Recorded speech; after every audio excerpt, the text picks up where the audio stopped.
양심의 소리, 지성의 소리, 여기는 대진대학교 교육방송국입니다.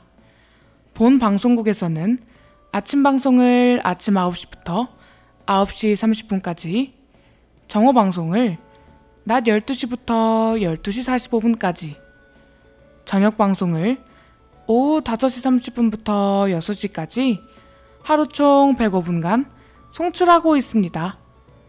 항상 정직하고 유익한 방송을 위해 노력하는 여러분의 TBS.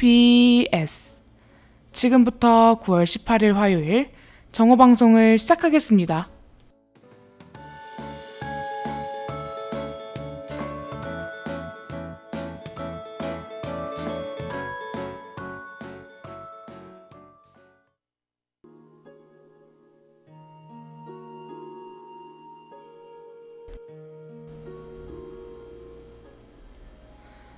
미스테리한 화요일.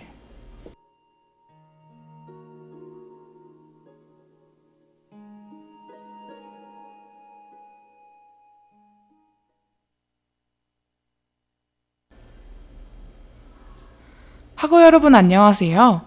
다음 주면 어느새 최대 명절인 추석이 다가오고 있습니다. 이번 명절에 가족, 친척분들과 좋은 시간 보내시길 바랍니다. 그럼 노래 듣고 화요일 정오 방송 시작해 볼게요. 오늘의 미스테리는 되돌아온 죽은 자들인 좀비에 대한 내용입니다. 혹시 학우 여러분들은 좀비가 영화 속에서만 있는 것이라 생각하시나요? 네, 본격적으로 들어가 좀비는 IT 문화권에서 부활한 시체를 뜻하는데요. 본래 IT어로는 좀비입니다.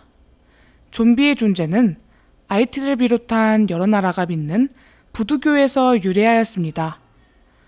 IT의 전설에 의하면 좀비는 부두교 사제인 보코가 죽은 사람을 되살려내거나 살아있는 인간에게서 영혼을 뽑아내 만드는 존재인데요.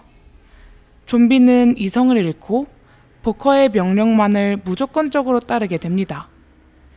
일반적으로 좀비는 미신 혹은 가공의 창조물로 여겨집니다. 그러나 IT에서는 실제로 좀비화된 이들이 농장주들에게 노예로 팔려나가는 범죄가 성행하였으며 최근까지도 그러한 사례가 있었는데요. 그럼 노래 듣고 실제 좀비 목격담에 대해 알아보겠습니다. 첫 번째 목격담입니다. 펠리시아 펠릭스 멘토라는 이름의 여인은 1907년 병으로 사망했습니다. 그리고 1936년 마을 사람들은 허름한 옷을 입고 걸어다니는 그녀를 보았는데요. 남편도 신원을 확인하였으나 그녀는 신체적, 정신적 병증이 심각해 정부 소속의 병원으로 보내졌습니다. 발견 당시 그녀는 아무런 의사소통도 하지 못했다고 합니다. 다음 두 번째 목격담으로 1988년 IT의 남부에 거주하던 윌프레드 도리센트라는 소녀는 갑작스런 마비 증세를 보이며 사망하였는데요.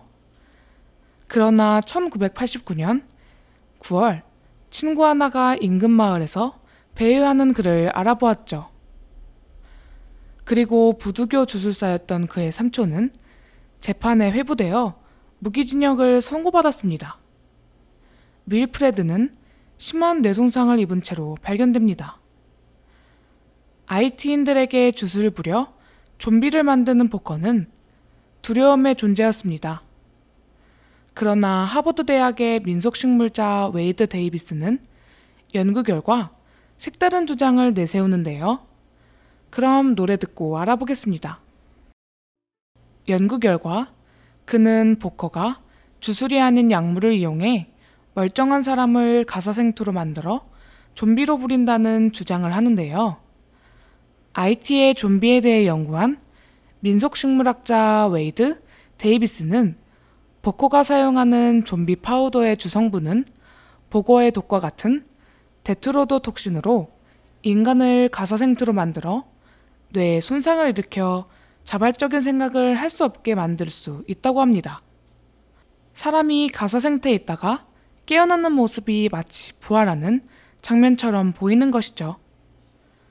웨이드 데이비스가 연구 경험을 토대로 쓴 소설은 악력의 관이라는 이름으로 영화화되기도 하였습니다. 좀비 파우더는 부두교 사제가 보관종이라고 하는데요. 좀비 파우더의 재료에는 많은 것들이 들어간다고 합니다. 여기서 노래 듣고 내용 이어가겠습니다. IT를 비롯한 중앙아메리카 일부 지역에서는 사람을 납치해 약물에 중독시키거나 이미 중독된 사람들을 사들여 노동력으로 사역하는 사탕수수 농장들이 적발되었는데요. 이미 판단 능력을 잃은 노예들은 그야말로 좀비와 같았습니다. 말린버거와 좀비를 다루는 채찍까지 정말 끔찍한 일인데요. 그러나 일각에서는 진짜 좀비의 존재에 대해 회의감을 표하기도 했습니다. 먼저 좀비 파우더만으로는 사망이 확인되어 한번 매장되었을 정도로 완벽한 가사 생태를 만들기 어렵다는 지적입니다. 좀비의 목격담은 일종의 문화증후군으로서 노숙자와 정신병자를 죽은 가족의 귀환으로 여기게 된 것이라는 사회적 가설이 제기되었는데요. 또한 정신지체자들을 땅에 묻혔다가 되살아난 시체로 착각한 것이라는 주장도 있죠. 게다가 부두교 의식에서는 환각과 마비 증세를 불러일으키는 약물이 포함되어 있는데요. 부두교의 제주자의 약에는 사람의 해골이 들어간다고 하죠. 그럼 노래 듣고 이어갈게요. 영화나 드라마에서의 좀비는 주로 걸어다니는 썩은 시체로 등장하는데 사륙이나 식인에 대한 충동과 물기, 핥힘으로써 전염시키는 등 공포스러운 특징들이 새로 부여되었습니다. 대부분의 대중매체에서 좀비는 대규모로 나타나죠. 그렇게 공포물에서 좀비는 빠질 수 없는 존재인 셈입니다. IT인들에게 좀비는 어렸을 때부터 마을에서 전해온 무섭고 신비한 전설이었지만 이제 그 전설은 전 세계의 스크린을 장악한 공포의 아이콘이 되었는데요. 그렇게 강한 좀비의 전설의 전염력은 사랑하는 사람이 죽은 후에 다시 돌아오기를 바라고 한편으로는 바라지 않는 마음이 아닐까란 생각이 듭니다. 그럼 노래 듣고 오늘의 화요일 종어방송 마무리하겠습니다. 오늘의 미스테리는 좀비에 대한 내용이었습니다. 다들 유익하고 흥미로우셨나요? 아쉽게도 다음 주는 추석 기간이라 방송이 진행되지 않는데요. 이번 명절 즐겁게 보내시고 10월 2일 화요일 종어방송에서 만나요. 안녕!